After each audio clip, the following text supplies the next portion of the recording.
বন্ধুরা, আপনাদের ফোন যদি কখনো চুরি হয়ে যায়, সে চুরি করার পরে যদি আপনার ফোনের সিমটা খুলে ফেলে দেয় বা ফোনটাকে সুইচ অফ করে রেখে দেয়, তারপরেও কিন্তু আপনি আপনার ফোনটাকে খুঁজে পাবেন বা ট্র্যাক করতে পারবেন।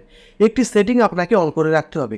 কী সেই সেটিংটি আমি দেখিয়ে দেবো, তার আগে একটু কথা বলে রাখি, আমার আইডিতে যারা নতুন তারা কিন্তু অবশ্যই আমাকে ফলো দিয়ে পাশে থাকবেন, কারণ এখানে কিন্তু সবসময় এরকম গুরুত্বপূর্ণ ভিডিও আপলোড করা হয়। তো চলুন ভিডিওটি শুরু করা যাক। তো বন্ধুরা, এই কাজটি করার জন্য আমরা প্রথমে ফোনের সেটিংয়ে চলে যাব। সেটিংয়ে যাওয়ার পর একটু নিচের দিকে যাব। নিচের দিকে যাওয়ার পর দেখতে পাচ্ছেন গুগল বলে যে অপশানটি, ওখানে ক্লিক করব। ক্লিক করার পর আপনাদের সামনে এমন একটি ইন্টারফেস চলে আসবে। আপনি ডান সাইডে দেখতে পাচ্ছেন অল সার্ভিস, ওই অল সার্ভিস অপশানটিতে ক্লিক করবেন। ক্লিক করার পর একটু নিচের দিকে চলে যাবেন, গিয়ে দেখবেন ফাইন্ড মাই ডিভাইস বলে একটি অপশান আছে, ওখানে ক্লিক করবেন।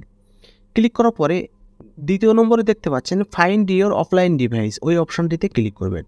ক্লিক করার পর আপনি এমন একটি ইন্টারফেস চলে আসবে। আপনি দেখতে পাচ্ছেন এখানে কিন্তু আমাদের অপশানটি অফ করা আছে। আমরা কি করব, নিচের দিকে দ্বিতীয় নম্বরে যে লেখা আছে উইদাউট নেটওয়ার্ক, জাস্ট ওখানে আমরা সিলেক্ট করে দেবো। সিলেক্ট করে দেওয়ার পর কিন্তু আমাদের কাজটা শেষ। আমাদের ফোনটা চুরি হয়ে গেলে আমরা যখন তখন কিন্তু ফোনটাকে ট্র্যাক করতে পারবো, খুঁজে পাবো।